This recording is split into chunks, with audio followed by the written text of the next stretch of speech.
retrouve aujourd'hui pour une toute nouvelle vidéo où je vais vous parler des bons gestes et des mauvais gestes à ne pas commettre en maquillage. Effectivement, on fait parfois des erreurs sans même s'en apercevoir. J'en ai moi-même fait par le passé. Donc aujourd'hui, j'avais envie de partager cette vidéo avec vous pour vous montrer vraiment de façon un petit peu qui saute aux yeux. C'est pour ça que je vous ai fait cette partie-là, donc la bonne manière de se maquiller et puis plutôt la mauvaise pour un maquillage, attention, de tous les jours. Quelque chose qui doit rester naturel et en accord avec vous-même. Donc geste après geste, je vais vous montrer comment j'ai procédé pour ces deux parties du visage et j'espère vraiment que cette vidéo vous aidera à vous perfectionner et à vous embellir chaque jour, car le maquillage doit vraiment être quelque chose qui vous mette en valeur et non pas le contraire. Donc attention aux produits utilisés, la quantité aussi utilisée et les couleurs. Parce que parfois on va avoir bonne mine, c'est une chose, il y a des astuces pour avoir bonne mine. Mais on ne peut pas utiliser un fond de teint beaucoup trop foncé. C'est pas du tout de cette manière-ci que vous aurez meilleure mine, au contraire. Vous voyez là, je ne sais pas si on le voit, mais il doit y avoir une démarcation, ça pourrait être pire. Donc faites bien attention à tout ça. Je vous laisse me suivre, likez le tuto si vous a plu et vous abonnez à ma chaîne. Je vous retrouve tout de suite, étape par étape. À tout de suite. Alors, je vais utiliser sur la bonne partie de mon visage, le numéro 127 de chez Make Up Forever. Je vais l'appliquer en le fondant bien dans toute la partie de mon visage. C'est vraiment la couleur de ma peau. Donc il se fond. On pourrait même penser qu'il est transparent. C'est ce qu'il faut faire en fait. Il faut vraiment avoir un fond de teint de la bonne couleur de sa peau. Ensuite, je vais prendre un fond de teint justement à 2-3 carnations au-dessus de ma couleur de peau. Donc effectivement, pour les personnes qui veulent avoir un teint bronzé, c'est souvent ce qu'elles font. Et ensuite, il y a une grosse démarcation entre le visage et le cou. Grave erreur. Pour l'anti-cerne, j'utilise donc un anti-cerne en triangle inversé, une teinte en dessous du fond de teint que je vais appliquer donc en triangle inversé et que je vais bien fondre. Il ne faut plus qu'on voit trop de démarcation, c'est une zone de lumière. Effectivement, mais il ne faut pas qu'elle soit non plus trop différente, comme par exemple dans la mauvaise partie de mon visage où là j'ai utilisé un anti-cerne vraiment trop clair. Comme on peut voir, ça me fait le bandeau de ski. Et ça, ce n'est pas du tout une bonne chose. Ensuite, je vais poudrer simplement avec une poudre transparente sur la bonne partie de mon visage. J'en mets un petit peu partout. En ce qui concerne l'autre partie, je vais prendre une poudre très foncée que je vais passer partout sur toutes les parties de mon visage pour encore plus foncer mon fond de teint. Ce qui va vraiment faire une grosse démarcation entre les yeux, le cou et tout le reste. Ce n'est pas du tout naturel. Pour le contouring, je vais utiliser donc avec un pinceau biseauté une poudre beaucoup trop foncée. Ça va faire une barre. Attention, le contouring, ça doit être estompé, en douceur. Toujours dans des tons froids, car quand vous utilisez des tons chauds, ce sera trop orangé.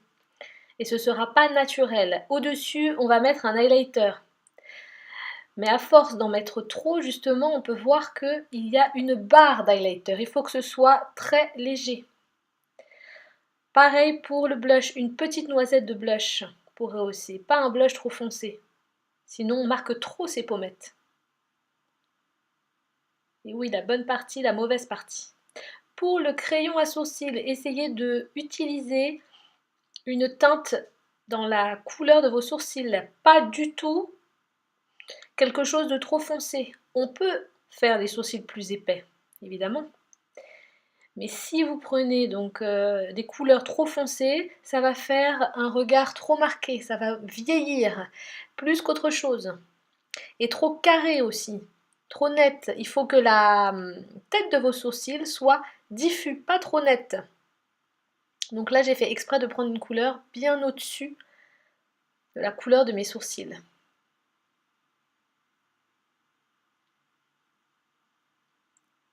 Prochaine étape, les yeux. J'utilise un taupe en racine de cils que je vais étirer un petit peu vers l'extérieur.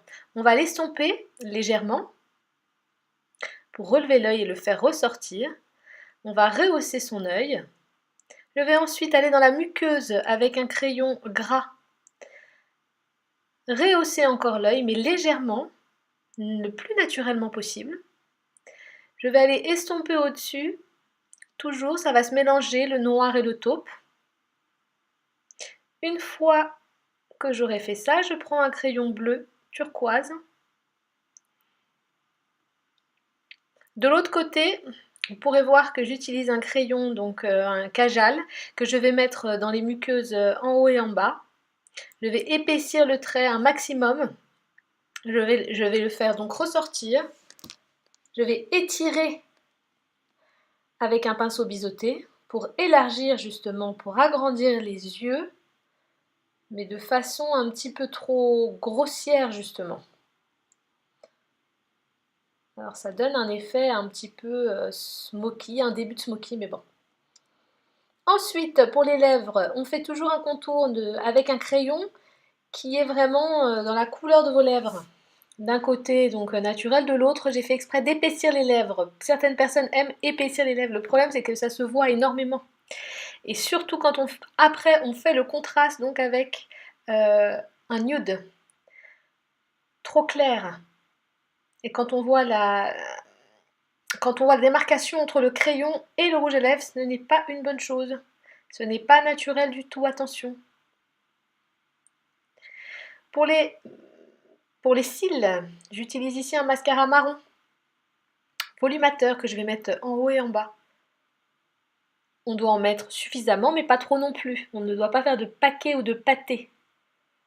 Sinon, ça alourdit votre regard. C'est ce qui va se passer de l'autre côté.